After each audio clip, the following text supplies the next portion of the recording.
Esperando que el Señor use su palabra para ir edificando nuestras vidas, para ser cada día más parecidas a nuestro Salvador. Entonces vamos a inclinar nuestras cabezas, vamos a orar al Señor para pedir su dirección. Soberano Señor, Dios de los cielos, te damos gracias, Padre, por permitirnos estar juntos un domingo más. Te rogamos, Señor, que hables.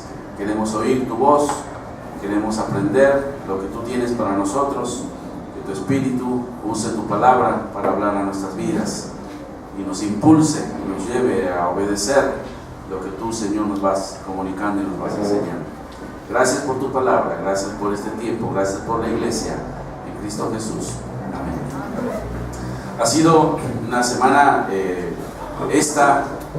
acomodar algunas cositas, tratar de rescatar otras, después de una semana maravillosa en el campamento, en donde los muchachos pudieron estar escuchando durante toda la semana la palabra de Dios de diferentes predicadores, diferentes pastores, unos más serios, otros más locos, pero de todas formas se abría la escritura y los muchachos podían estar escuchando la palabra de Dios.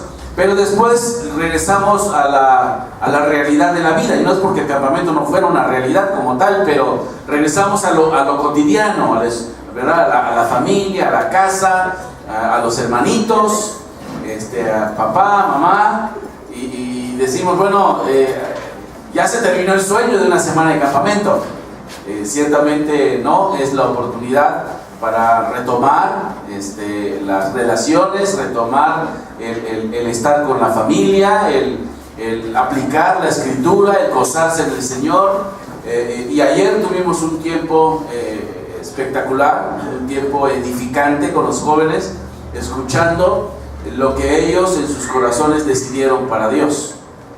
Y eso obviamente se va a ver traducido en el contexto de la familia y en el contexto de la iglesia. Y hablábamos un poco ayer con relación a eso, con relación a su contacto, a su vivir diario con la iglesia, ¿verdad? Y hoy quisiera precisamente seguir un poquito con el tema de la iglesia y pudiéramos darle el título a esta predicación: una iglesia con propósito, o el propósito de la iglesia, que no es lo mismo. Durante muchos años fuimos bombardeados con una idea y con una filosofía de un predicador californiano, con ciertas ideas y conceptos para una iglesia con propósito. Y muchas veces la iglesia con propósito pudiera estar centrado en la visión del individuo, ¿verdad? Pero el propósito de la iglesia está centrada en el propósito de Dios. Y ahora quisiéramos abrir el libro de los Hechos, remontarnos 2000 años aproximadamente, para mirar algunas características, algunas situaciones muy particulares que se dieron en la iglesia naciente, ¿verdad? Compuesta casi en su totalidad por judíos que vinieron al conocimiento del Señor Jesús como el Cristo, como el Mesías, ¿verdad? Y a partir de ese momento surge la iglesia del Señor. Ahora, algunos quizá más estrictos dirían que la iglesia surgió en Mateo 18, ¿verdad? Pero vamos a pensar que aquí la iglesia se presenta visible en la historia, y las características propias que se dieron en esta iglesia naciente son llamativas, son para que nosotros podamos reflexionar. Ahora, ciertamente han pasado 2000 años, ¿verdad? Muchas cosas cambian, y una de las cosas que también han cambiado pues es la iglesia. Ya la iglesia como tal, en los principios fundamentales y elementales de la escritura, pareciera ser que fenece, pareciera ser que deja de existir, y surge un movimiento que no propiamente es la iglesia, y no es porque la iglesia en sí dejara de existir, ni mucho menos, puesto que la iglesia de Cristo está fundada ¿sobre quién? ¿Sobre quién está fundada? Sobre Cristo. Y la escritura dice que ni las puertas ni del Hades permanecerán ante el empate de la iglesia de Cristo, ¿verdad? Ciertamente hay algunas iglesias locales que van surgiendo hoy día, ¿verdad?, que no reflejan la característica propia de la iglesia, sino que surgen bajo la iniciativa de hombres que tienen quizá anhelos personales, logros personales y éxitos personales, y se reflejan más el éxito del individuo que propiamente las funciones de la iglesia como tal. Y a veces pensamos que como eso es lo que más brilla, pareciera ser que esa es la iglesia de Cristo. Y quisiera que vayamos a la Escritura y pensemos como iglesia local, Iglesia Bíblica Rey de Reyes, y pensemos, en verdad, nosotros estamos caminando, andando en el propósito de Dios como iglesia.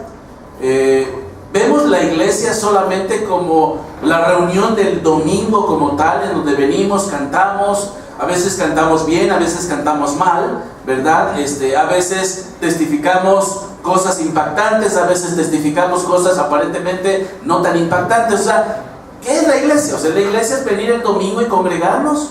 Evidentemente es solamente parte de la iglesia, ¿verdad? Es una de las funciones propias de la iglesia cuando la iglesia está junta y tiene propósitos definidos, que es venir a adorar el nombre del Señor y venir y convivir como hermanos en la fe. Decía Emilio algo que a mí siempre me ha gustado pensar: venir a la iglesia y ver a mis hermanos en la fe y gozarme con mis hermanos en la fe, ¿verdad? Por eso no se concibe la idea que en las iglesias hayan amarguras de uno con otro, hayan rencores, hayan actitudes equivocadas del uno con el otro. O sea, no es viable. O sea, más bien sí puede pasar, pero no debería de pasar. Entonces, ¿qué es la iglesia? Así que nos remontamos a Hechos capítulo 2 y vamos a ver. No pretendo con esto dar una explicación completa y detallada, ni mucho menos de lo que es una iglesia local o la iglesia de Cristo también, sino solamente vamos a ver algunas características de esta iglesia naciente que pudieran ayudarnos a nosotros para no perder de vista el propósito por el cual, ¿verdad?, somos parte de la iglesia local, Iglesia Bíblica Rey de Reyes. Bien, ¿qué cosas, qué características podemos ver en este capítulo 2, en esta iglesia naciente, que pudieran ayudarnos a darnos cuenta que lo que una iglesia local, lo que una iglesia cristiana puede contener y debe de contener, ¿verdad? En primer lugar, yo quisiera que vayamos al versículo 14. Vamos a Hechos capítulo 2, versículo 14. Y cuando lo encontremos, nos ponemos de pie, por favor. Y vamos a leer casi toda esta porción, hasta casi al final. Vamos a leerlo juntos. Dice así: entonces Pedro, juntos, poniéndose en pie con los 11, alzó la voz y les habló diciendo: varones judíos y todos los que habitáis en Jerusalén, esto os sea notorio, y oíd mis palabras, porque estos no están ebrios como vosotros suponéis, puesto que es la hora tercera del día. Mas esto es lo dicho por el profeta Joel: y en los postreros días, dice Dios, derramaré mi espíritu sobre toda carne, y vuestros hijos y vuestras hijas profetizarán, y vuestros jóvenes verán visiones, y vuestros ancianos soñarán sueños. Y de cierto sobre mis siervos y sobre mis siervas en aquellos días derramaré de mi espíritu y profetizarán, y daré prodigios arriba en el cielo y señales abajo en la tierra, sangre y fuego y vapor de humo. El sol se convertirá en tinieblas y la luna en sangre, antes que venga el día del Señor grande y manifiesto. Y todo aquel que invocare el nombre del Señor será salvo.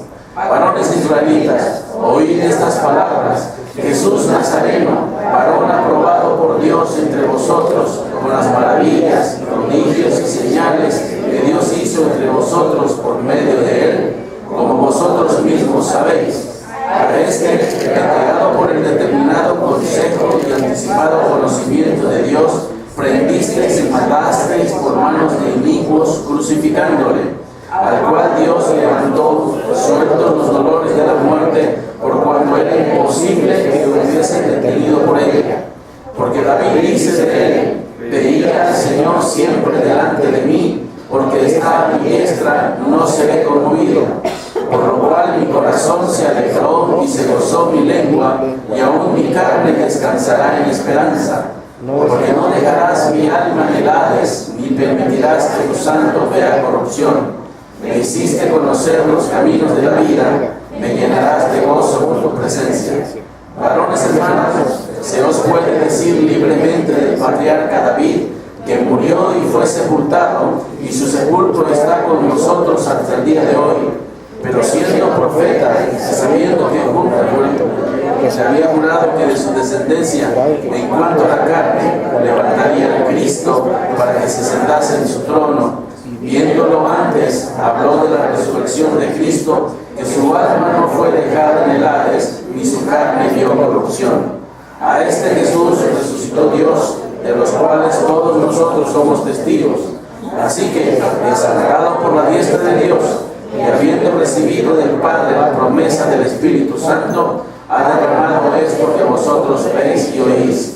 Porque David no subió a los cielos, pero él mismo dice: dijo el Señor a mi Señor, siéntate a mi diestra, hasta que ponga a tus enemigos por estrado de tus pies. Sepa pues ciertísimamente toda la casa de Israel, que a este Jesús, a quien vosotros crucificasteis, Dios le ha hecho Señor y Cristo.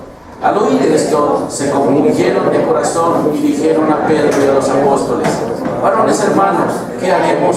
Pedro les dijo: arrepentíos y bautícese cada uno de vosotros en el nombre de Jesucristo para perdón de los pecados, y recibiréis el don del Espíritu Santo. Porque para vosotros es la promesa, y para vuestros hijos, y para todos los que están lejos, para cuantos el Señor nuestro Dios llamara. Y con otras muchas palabras testificaba y les exhortaba diciendo: sed salvos de esta perversa generación. Así que los que recibieron su palabra fueron bautizados, y se añadieron aquel día como 3,000 personas, y perseveraban en la doctrina de los apóstoles, en la comunión los unos a los otros, en el partimiento del pan y en las oraciones. Y sobrevino temor a toda persona, y muchas maravillas y señales eran hechas por los apóstoles. Todos los que habían creído estaban juntos y tenían en común todas las cosas, y vendían sus propiedades y sus bienes, y lo repartían todos según la necesidad de cada uno. Y perseverando unánimes cada día en el templo, y partiendo el pan en las casas, comían juntos con alegría y sencillez de corazón, alabando a Dios y teniendo el favor con todo el pueblo. Y el Señor añadía cada día a la iglesia los que habían de ser salvos. Tomen asiento, por favor. En esta iglesia que nace, se nos presenta un elemento sumamente importante: la proclamación del Evangelio. O sea, la iglesia no puede existir ni subsistir sin que podamos nosotros proclamar el Evangelio. Aquí en esta porción de la Escritura, el apóstol Lucas empieza a hablar y a decir cuáles van a ser las características de la iglesia, desde los inicios de la iglesia hasta el fin de la iglesia. Y después empieza a hablar de que el elemento importante en la fundación de la iglesia está centrada en una persona, y esa persona es Jesucristo. Ahora, para nosotros eso ya es muy conocido, pero aquel sermón, ¿verdad?, se suscitó 50 días después de que los judíos habían rechazado a su Mesías y lo habían llevado en su incredulidad a la cruz del Calvario. Aun cuando sabemos que quien llevó a Cristo a la cruz del Calvario no fueron los judíos, ni fue el diablo, sino fue Dios mismo. Pero la idea de todo esto es que ellos habían negado el poder entregarle su fe y su corazón a aquel Mesías. Entonces, este sermón tiene mucha significancia, porque hasta aquel entonces el concepto religioso que predominaba pues era el concepto judío, y todo lo que viene siendo la religión judía como tal. Pero iba a surgir un nuevo movimiento, por así decirlo, una nueva forma en el que Dios iba a trabajar con el ser humano, en donde no estaba solamente contemplado el judío, sino también el gentil. Y aquí interesante, el apóstol el doctor Lucas empieza a presentar algunas cosas interesantes con relación al Señor Jesucristo y con relación al mensaje del Evangelio centrado en la muerte y en la resurrección del Señor Jesucristo. Y el apóstol Pedro da un sermón poderoso. Ahora es muy interesante esto porque es un sermón de perdón, de que los judíos podían elevar su mirada y poder mirar al Mesías crucificado de 50 días atrás y podían colocar su fe en Él, su confianza en Él, y no por medio de ritos lavatorios, sino que ahora ellos podían recibir el perdón de los pecados. Ahora, más interesante aún viene de quién viene el sermón. Un sermón de un hombre que 50 días atrás, ¿qué había hecho? Lo había negado. Entonces este sermón es muy significativo y es muy poderoso, y es la proclamación del Evangelio de la gracia de Dios para el pueblo de Israel. Y el pueblo de Israel escucha la predicación y responde a esa predicación. Y 3,000 personas respondieron a esa predicación. Y 3,000 personas estuvieron dispuestas a salir del orden, por así decirlo, judío como religión, y empezar una nueva orden, un nuevo cuerpo, que es la iglesia del Señor Jesucristo. Ahora, ¿qué podemos ver con nosotros como iglesia local 2000 años después? Que para que exista una iglesia y para que subsista una iglesia, la iglesia como tal debe entender que está en la proclamación del Evangelio del Señor Jesucristo. Aquí hay una predicación del Evangelio. Aquí hay una predicación del Evangelio clara a través del apóstol Pedro.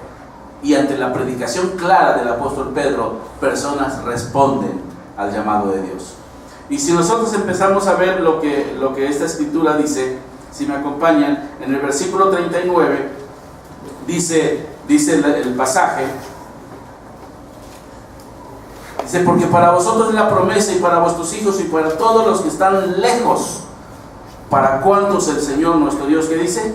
Llamar. O sea, el Señor empieza a llamar el corazón del individuo. Habían miles de personas en el templo. Se para el apóstol Pedro, empieza a proclamar el Evangelio y les empieza a mostrar que ellos habían rechazado al Mesías, que ellos habían en su corazón pecaminoso cerrado la posibilidad de que Dios mismo viviera dentro de sus vidas. El Espíritu Santo empieza a usar la predicación del apóstol Pedro y sus corazones empiezan a compungirse y darse cuenta de la necesidad de Dios, de la necesidad personal e individual de Dios en sus vidas. Y empiezan a descubrir algunas cosas muy interesantes en ese llamado de Dios. Ellos empiezan a darse cuenta que su corazón está lleno de pecado y que no son gente tan buena como ellos presuponían. Y el pecado mayor de su corazón es haber rechazado el ofrecimiento de gracia 50 días atrás. Y su corazón empieza a evidenciar la carga de su propio pecado. Y la primera cosa que nosotros podemos entender es que cuando Dios empieza a hablar al corazón del perdido, empieza a mostrarle su condición de pecador.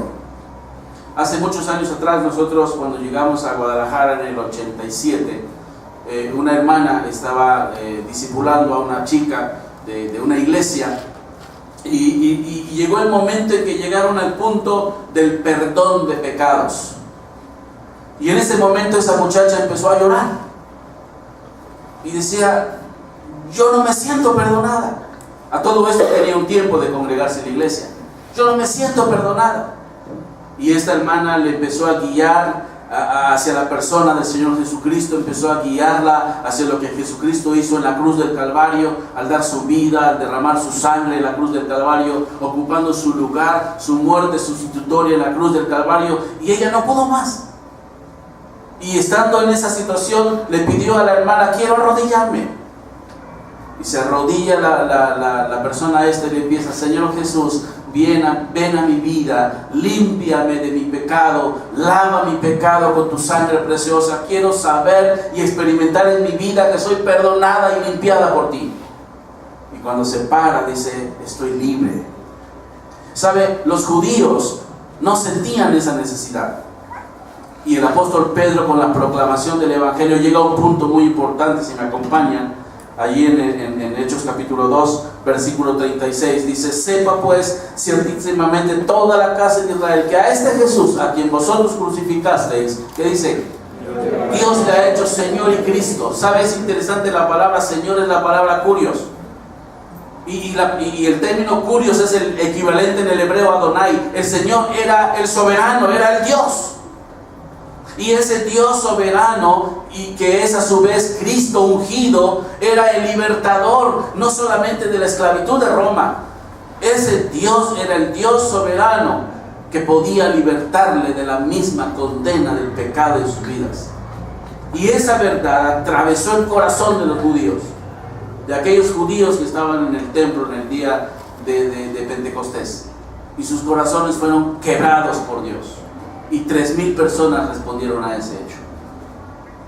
3,000 personas pudieron decir: necesitamos ser perdonados, necesitamos ser lavados con la sangre de Cristo, necesitamos ser en verdad libertados del pecado en nuestra vida. Y respondieron al llamado de Dios. Ellos pudieron entender que aquel hombre que 50 días atrás había muerto era el mismo Dios hecho hombre.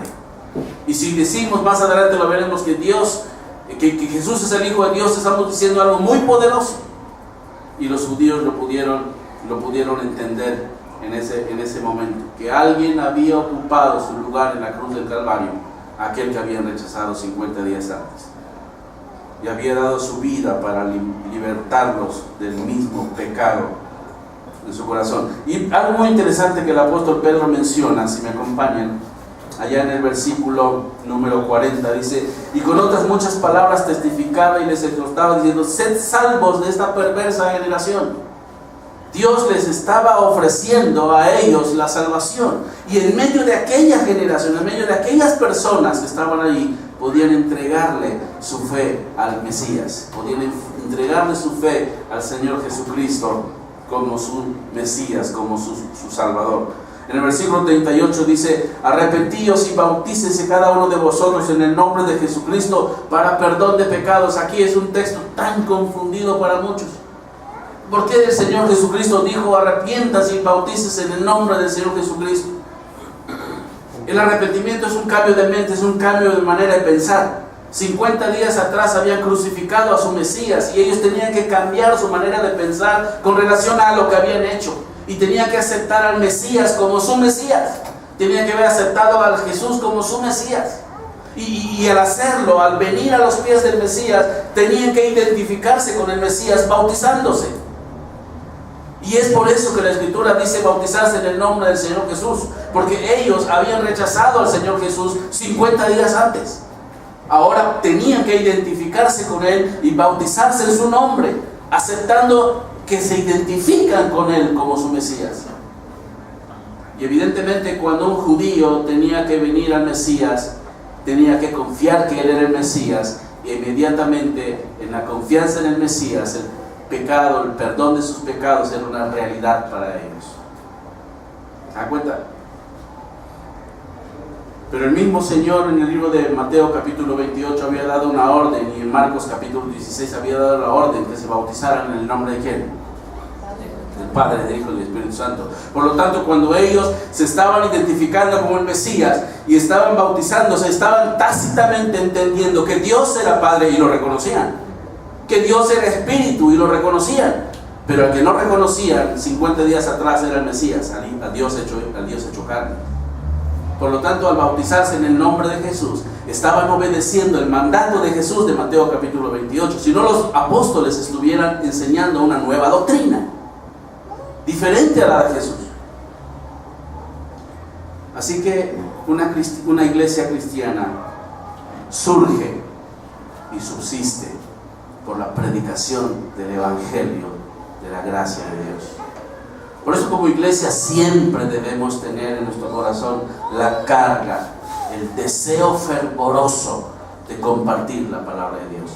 Y hay ocasiones, como mencionaba Javier, hay ocasiones en que las cosas no son como uno quisiera, pero Dios tiene planes y propósitos con los perdidos. Pero qué bueno que en el corazón de los creyentes haya el deseo de que otros vengan a los pies de Jesucristo. La iglesia está compuesta de hombres y mujeres de pecado, que vimos la necesidad. Del Espíritu del Señor nos reveló nuestra necesidad vil, nuestra necesidad interna de una libertad, porque el pecado nos oprime o nos oprimía. La iglesia está compuesta de hombres y mujeres así, que nos dimos cuenta de nuestro pecado y de la necesidad de una libertad que solamente puede venir por la gracia de Dios por medio de Jesucristo, por la muerte y la resurrección del Señor Jesucristo. Vayamos al versículo 38 y al versículo 4:12. Capítulo 4, versículo 38 dice entonces, a repetirlo: arrepiéntase y bautícese cada uno de vosotros en el nombre de Jesucristo. Vamos al capítulo 4, versículo 12. Y en ningún otro hay salvación, porque no hay otro nombre bajo del cielo, no hay otro nombre bajo del cielo, en el cual, ¿qué dice? Póngale el nombre que quiera usted. Póngale el nombre de una persona, de un hombre masculino, un hombre femenino, un animal, lo que usted quiera. No existe salvación si no es a través de la persona del Señor Jesucristo. Y los judíos lo estaban entendiendo en ese momento. Y es por eso que respondieron al llamado de Dios. Ahora, si es necesario una proclama del Evangelio, mis hermanos, si es necesario una pasión por el Evangelio, cuando nosotros pensamos en una iglesia, pues tenemos que entender que habrá alguien que querrá distorsionar el mensaje de la iglesia.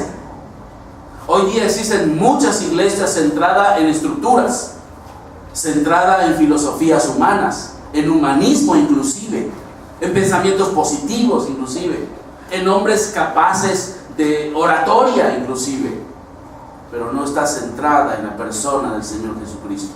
Y la iglesia tiene que estar centrada en la persona del Señor Jesucristo.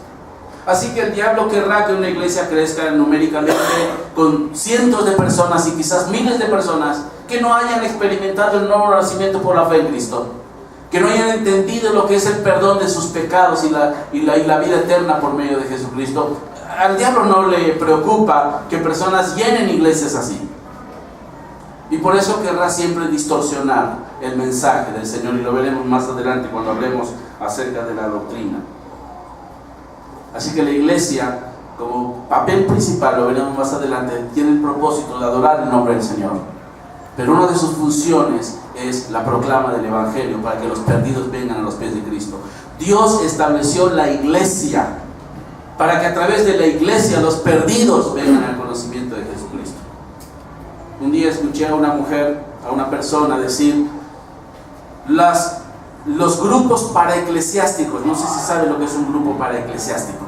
Los grupos paraeclesiásticos, por ejemplo, Alfa y Omega, Dulos, en fin, los grupos paraeclesiásticos existen porque la iglesia no está haciendo su papel. Y qué triste, ¿no? Qué triste que esos grupos tengan que existir porque la iglesia no cumple su función. Ahora, ¿es malo una agrupación paraeclesiástica como el barco Dulos, Alfa y Omega y todo eso? No. Pero que ellos piensen que existen porque la iglesia no hace su función, de entrada eso ya me habla de algo que no está bien. Entonces la iglesia tiene que cumplir su función de alcanzar a los perdidos. Así que este mensaje poderoso del apóstol Pedro se para, dice: ustedes están en una necesidad. El pecado no puede ser solucionado por ustedes. Hay una necesidad profunda de su alma. No es por los ritos de lavacros o lavamientos. No es así. Es porque alguien hace 50 días atrás vino y murió en la cruz del Calvario. Él derramó su sangre y Él puede perdonar los pecados de las personas. Él es el Dios y Él es el Cristo. Él es el soberano y Él es el libertador. ¿Se dan cuenta? Y ese mensaje alcanzó el corazón de 3,000 personas y empieza la iglesia. Por lo tanto, nunca olvidemos, hermanos, nuestro enorme privilegio de poder como iglesia compartir el Evangelio, ya sea eclesiásticamente, ya sea individualmente. Es interesante que alguien un día nos habló de Cristo, ¿o no? Alguien un día nos habló del Señor, o ya sea que fuimos a una iglesia local nos invitaron a una iglesia local. En esta iglesia local escuchamos el mensaje del Evangelio y muchos quizá en ese momento nos convertimos al Señor, o quizá muchos nos fuimos a nuestra casa y el Espíritu Santo empezó a trabajar en nuestra mente, en nuestro corazón, y en algún momento de nuestra vida nos llevó a humillarnos delante de Él y reconocerle como nuestro Señor, como nuestro Salvador y Señor personal. Entonces necesitamos la proclama del Evangelio, entender ese privilegio. En segundo lugar, ¿qué podemos ver de una iglesia aquí? A mí me llamó mucho la atención lo que dice el versículo, si me acompañan, capítulo 2 de Hechos, número 41 y 42. Y así que los que recibieron su palabra fueron bautizados y se añadieron aquel día como 3,000 personas. ¿Les gustaría una campaña de evangelismo así? Pero no 3,000 personas que solamente digan que reciben a Cristo y después los vas a visitar y no quieren saber nada, te cierran las puertas, te dan direcciones equivocadas. ¿No les ha pasado a ustedes? A mí me ha pasado infinidad de veces. Voy contento con mi paquetito de direcciones y empiezo a ver, no existe, a romperlo. Y vamos y encuentro, oiga, mire, somos las personas que hicimos la actividad evangelística. No, ¿sabe qué? No me interesa, dice. En realidad era mi hijo que fue y a mi hijo no le interesa. Gracias. En una ocasión salí con 117, 127 papelitos. ¿Sabe cuántos me abrieron la puerta? ¿Sabe cuántos escucharon, estuvieron dispuestos a estudiar la palabra de Dios? ¿Saben cuántos estuvieron dispuestos a congregarse en una iglesia? Ni uno. Pero eso nos debe desanimar a proclamar el Evangelio. No, porque nuestro papel no es convertir a la gente. Ese es el papel del Espíritu Santo de Dios. Pero nosotros hablemos del Señor. Una iglesia es una iglesia que tiene en estima el proclamar el Evangelio. Y en segundo lugar, según el versículo 41, es una iglesia que persevera. No solamente que proclama el Evangelio, es una iglesia que persevera. Pero fíjense en qué persevera, según la Escritura. ¿En qué persevera? Ahora, ¿por qué es importante esto? ¿Bajo qué doctrina vivían los israelitas en aquel momento? Bajo la doctrina judaica, bajo la enseñanza de los escribas, los fariseos, ¿verdad? Y los sacerdotes de aquel tiempo, los mismos que habían rechazado al Mesías. Ahora vienen, se paran estos hombres, 12 hombres, porque ya habían suplido a Judas, empiezan a predicar el Evangelio, se identifican con el Evangelio, aceptan al Mesías, se convierten a Cristo, empieza la iglesia y empieza la instrucción por los apóstoles. Pero sabe, si usted ve la Biblia, la doctrina de los apóstoles no está centrada, como decía Marcos muy acertadamente hace rato, no está centrada en las señales. Las señales solamente tenían el propósito de fundamentar o de verificar que lo que estaban diciendo venía de parte de quién. Era lo que la Escritura llama las señales de apóstol. Y ellos lo hicieron. Y hubo un tiempo cuando solamente por cruzar donde la sombra de Pedro estaba, ¿se acuerdan? Solamente por cruzar la sombra de Pedro las personas se curaban. O solamente por enviar un trapo a un lugar las personas se curaban. Esas señales autenticaban que ellos venían en el nombre del Señor. ¿Y sabe por qué era importante? ¿Qué era Pedro? ¿Cuál era su trabajo laboral de Pedro? Pescador. De Jacobo, de Juan, pescadores. Y de repente se paran y se ponen al tú por tú con los fariseos de aquel entonces y empiezan a proclamar un mensaje diferente a lo que ellos habían proclamado. ¿Con qué autoridad lo hacían? Y tenían que autenticar su apostolado, su llamado por Dios con señales y prodigios y milagros. Pero muchas personas piensan que lo que aquí quiere decir la Escritura es que hoy día los pastores podemos hacer milagros. Podemos hacer que caiga oro de la cabeza. O podemos hacer que los dientes se... Yo no tengo un diente, yo estoy en pecado entonces. No puedo hacer que mi diente salga oro. Por el amor de Dios, o sea, ¿qué es lo que la Escritura quiso decir? Perseveraban en la doctrina de los apóstoles, se fue fundamentando a través de toda la Escritura. Eso era el inicio nada más. Eran las señales de apóstol. Pero la doctrina de la cual hablaban los apóstoles era la doctrina que está en todo el Nuevo Testamento. Esa doctrina para las personas era muy importante. Vamos a ver una cosa interesante. En el primer siglo, a final del primer siglo, ya no existían apóstoles, aunque ustedes les digan lo contrario hoy día, que el apóstol fulano de tal, que el apóstol mengano de tal, todo eso es falacia. Los apóstoles terminaron, no hay sucesión apostólica, no existe en la Biblia la sucesión apostólica.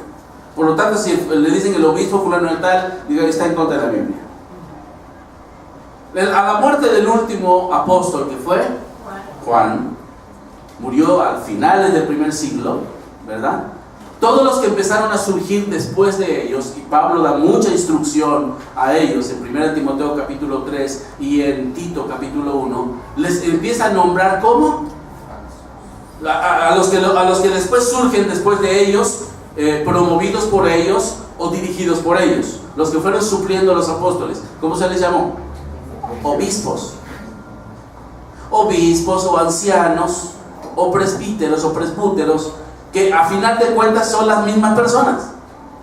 Ahora, el término obispo, ¿sabe cuál es el término? ¿Cuál es que significa el término obispo? Vigilante o sobreveedor. ¿Qué era lo que los obispos tenían que velar o sobreveer? ¿Qué tenían que hacer? Porque dice el apóstol Pablo en 1 Timoteo capítulo 3, que le dice a Timoteo: por esta causa te dejé en Éfeso, para que corrigieran lo deficiente y estableceres ancianos en cada ciudad. Y después dice: pero el obispo debe de ser irreprensible, ¿se acuerdan? En el capítulo 3. Y les llama obispos o sobreveedores de la doctrina. ¿De quiénes? De los apóstoles. ¿Y de quién podemos sacar mayor doctrina en las Escrituras? ¿De cuáles de los apóstoles? Del apóstol de los gentiles. Y es interesante porque, si me acompañan, busquen Tito 2:1, por favor. Tito, así se llama mi primo, para los que lo conocen. Tito, capítulo 2, versículo 1. Pero tú, ¿qué dice? Habla lo que está de acuerdo con la sana doctrina. ¿Sabe? Cuando usted proclama el Evangelio, cuando usted habla del Evangelio y comparte el Evangelio, ¿sabe qué está compartiendo? Doctrina. Doctrina. Si usted le dice a la gente algo así, por ejemplo: Cristo es el Hijo de Dios,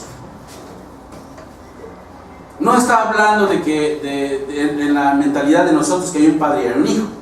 Está diciendo que el Hijo de Dios es igual a ¿quién? Exactamente igual al Padre, en esencia.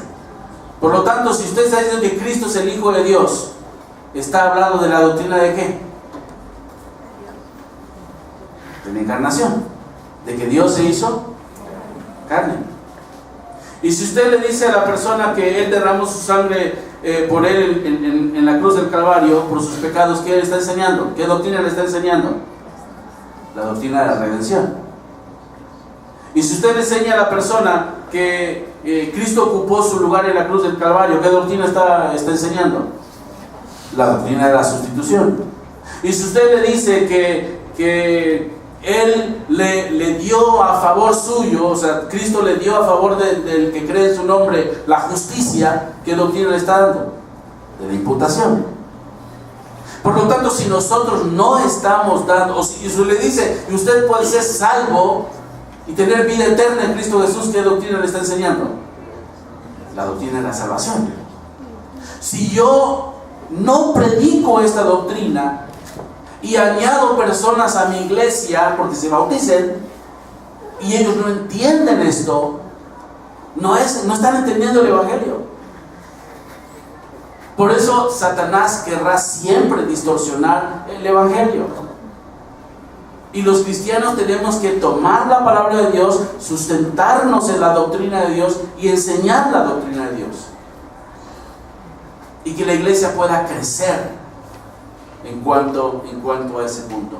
¿Saben qué significa la palabra doctrina? Es la palabra enseñanza, didáscalos, es la enseñanza. ¿Saben qué significa la palabra sana, la que precede al término doctrina? De ahí viene la palabra higiene. ¿Qué le sugiere higiene? Limpio, salud. Si nosotros queremos que la iglesia crezca saludablemente, ¿qué tenemos que enseñar? Sana doctrina. Por eso es importante que las iglesias cristianas sostengan, caminen, conozcan la sana doctrina y la compartan. Porque una sana doctrina hace una sana vida. Y sanas vidas hacen una iglesia sana. Y los judíos de aquel entonces, en la primera iglesia naciente, dijeron: pues por aquí estábamos equivocados y ahora vamos a caminar en lo que estos hombres. Después cometieron algunos errorcillos bastante serios en cuanto a caminar en legalismos, porque cuando no caminas en la sana doctrina, puedes caminar en legalismo o en libertinaje. Y hoy día abundan iglesias legalistas, ¿o no? Abundan iglesias muy ligeras, muy liberales, ¿o no? Abundan iglesias lights, ¿o no? Muy ligeritas, en donde los creyentes hacen y deshacen, o las personas hacen y deshacen en su vida lo que quieran, y no se sujetan a la instrucción de la palabra de Dios. Efesios 2, capítulo 20 dice que la iglesia tiene que estar sostenida, se tiene que sostener precisamente de la doctrina de los apóstoles, y los creyentes debemos de caminar en ese sentido. Ahora, lo que los apóstoles hacían, ¿lo hacían por iniciativa propia, como hoy día suele pasar con algunos? ¿Qué les dijo el Señor Jesús en Mateo 28 cuando se despidió de ellos? Vayan por todo el mundo y hagan discípulos y bautízalos en el nombre del Padre, del Hijo y del Espíritu Santo, y aquí estoy con vosotros todos los días. ¿Y qué les dice? Y ustedes enseñen todas las cosas que yo les he enseñado, y he aquí yo estoy con vosotros todos los días hasta el fin del mundo. Así que, ¿qué era lo que los apóstoles enseñaban? La doctrina de ¿quién? De Jesús. Por eso, si nosotros caminamos en la doctrina de los apóstoles, entonces estaremos caminando en la doctrina del Señor. La iglesia tiene que tener una solidez en ese sentido, y lo decimos siempre. Por eso la iglesia tiene como papel primordial llevarles a ustedes año tras año al estudio de la palabra de Dios. Por eso ustedes están recibiendo año tras año temas interesantes con relación a lo que la palabra de Dios dice, no lo que los hombres enseñan, lo que la palabra de Dios dice. Y ahora vamos a estudiar precisamente el tema de el regreso a Jerusalén. Toda la parte de la historia, desde el cautiverio en Babilonia hasta el retorno a Jerusalén, y por ahí vamos a pasar por Nehemías, por Esdras, por parte de Crónicas. ¿Les gusta la idea? Vamos a pasar por Zacarías, por Ageo. Así que vamos a tener un tiempo hermoso con la Escritura. Espero que usted lo pueda aprovechar en su vida cristiana, y que esa palabra del Señor vaya permeando su vida y vaya alimentando su alma, y cuando usted vaya escuchando la palabra de Dios, vaya respondiendo a la palabra de Dios, obedeciendo la palabra de Dios, y sin lugar a dudas su vida será sana en términos espirituales y todos los términos. La sana doctrina es entonces la base de la misma predicación del Evangelio, y pudiera ser hoy día que mucho de lo que se predica del Evangelio no necesariamente es la predicación del Evangelio, es otra cosa. Tenemos que equiparar lo que estamos escuchando. Si usted, por ejemplo, escucha o ve el canal Enlace, le puedo asegurar que el 95-97% de lo que usted escuche es erróneo. Y muchas veces los cristianos no saben discernir eso. Y es necesario ser muy cautelosos para comparar lo que vamos escuchando con la palabra de Dios y ver si lo que escuchamos realmente viene de una forma correcta de la palabra de Dios. Así que una iglesia proclama el Evangelio, una iglesia persevera en la doctrina, ¿verdad? Pero también una iglesia, para terminar, tiene una propuesta. La iglesia tiene una propuesta. Y esa propuesta es una propuesta de unidad en la adoración al Señor. Vayamos al versículo número, regresemos a Hechos. Me quedan 5 minutos. Vamos a Hechos, capítulo 2 otra vez.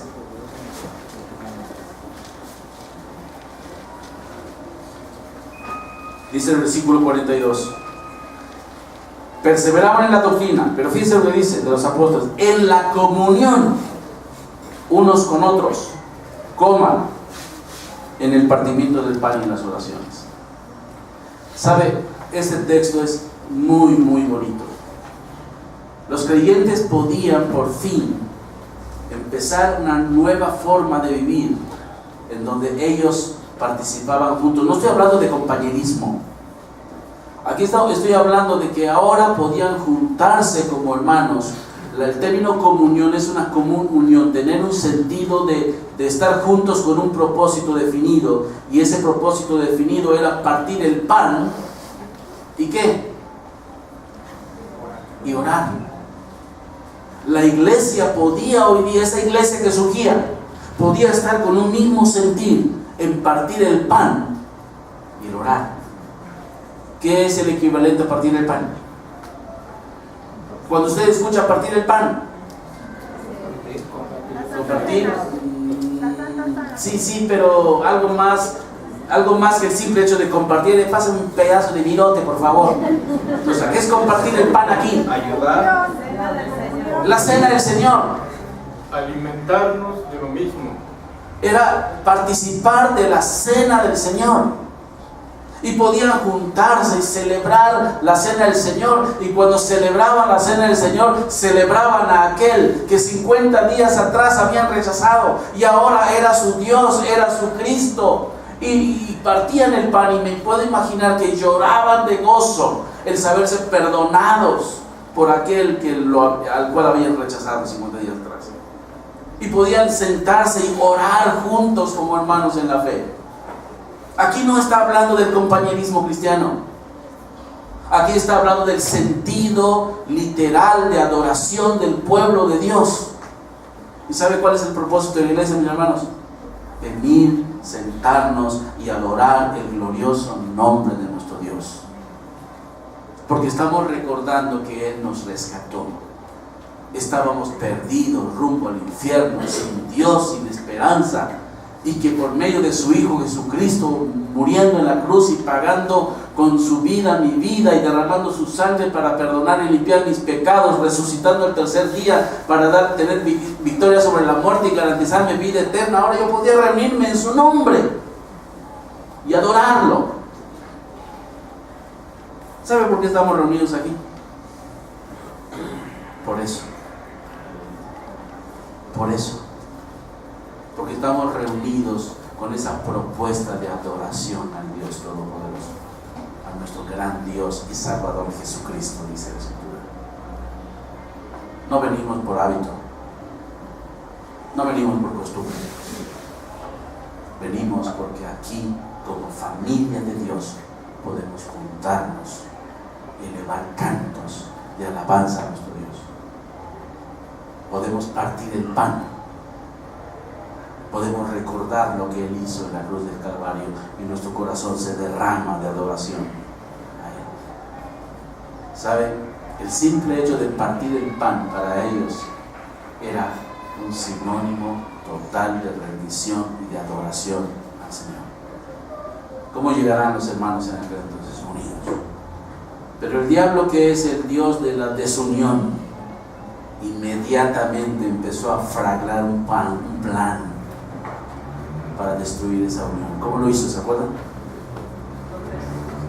Los hermanos, buenos hermanos, Bernabé y otros hermanos que fueron elegidos por Dios para atender un problema que surgió en la familia de Dios. Porque la familia de Dios empezaron a Ay, sí, el Señor nos ha salvado y vemos necesidad. ¿Se ha preguntado? Marcos una vez o dos veces ha dicho algo que a mí me ha gustado, que un día llegó a los Estados Unidos y llegó a una alberca me parece, y vio a una mujer.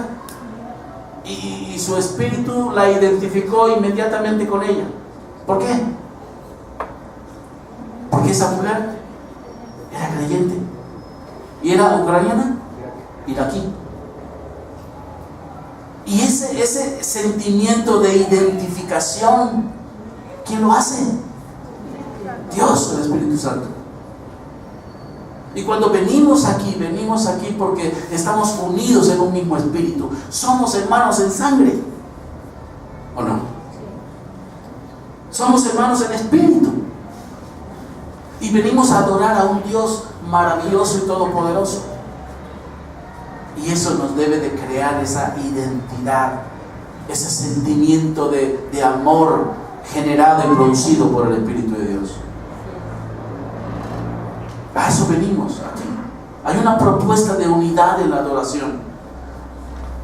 Y sabe, hay una parte de nuestra adoración que tenemos más o menos descuidado. Yo sé que probablemente en términos individuales lo hacemos. Yo quiero presuponer que sí. Pero dice que aquí estaban reunidos para partir el pan. ¿Y para qué? Yo sé que usted ora en su casa. Pero sabe, es bueno orar con los hermanos. Es bueno. Y generalmente los cultos de oración en las iglesias suelen siempre estar solas. Hermanos, si usted por cuestión de trabajo no puede venir, está bien, ore en su casa con su esposa, con sus hijos, fabuloso. Pero si usted puede estar, venga a orar con sus hermanos. Porque nos une un mismo espíritu. Nos une un mismo espíritu. Hay una propuesta de unidad para la adoración. Busquemos al Señor solos, individualmente, en oración y adoración, pero también hagámoslo con mucho fervor, juntos, como hermanos. Pudiéramos hablar de varias cosas aquí, solamente quería centrarme en esas tres. Que como pueblo de Dios proclamemos la palabra, perseveremos en la doctrina y tengamos la propuesta de la adoración como grupo, como iglesia. Vamos a inclinarnos por favor. Querido Señor, es cierto que en el libro de los Hechos, que es un libro netamente histórico, eso no mengua de ninguna manera la importancia que ello tiene. Al contrario, nos muestra cómo tú empiezas el programa de tu iglesia local, de tu iglesia universal, por medio de la fe en el Señor Jesucristo. Te suplicamos que nos ayudes a, como iglesia local, a como pequeño cuerpo, no perder de vista las cuestiones esenciales de lo que la iglesia cristiana como tal le corresponde. Que podamos amar tus propósitos y que podamos caminar en tus propósitos, que podamos permear nuestro entorno, nuestros amigos, el mismo entorno de esta colonia, porque realmente tú estás obrando en medio nuestro con poder. Te suplicamos que nos ayudes a amarnos, a buscarnos, a frecuentarnos, a estar juntos en adoración, juntos en oración, que disfrutemos la compañía del uno al otro, que tenemos una propuesta clara en nuestra mente de adorarte a ti por ser quien eres.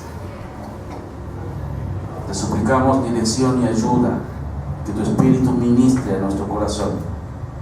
En el nombre de Cristo Jesús lo rogamos. Amén.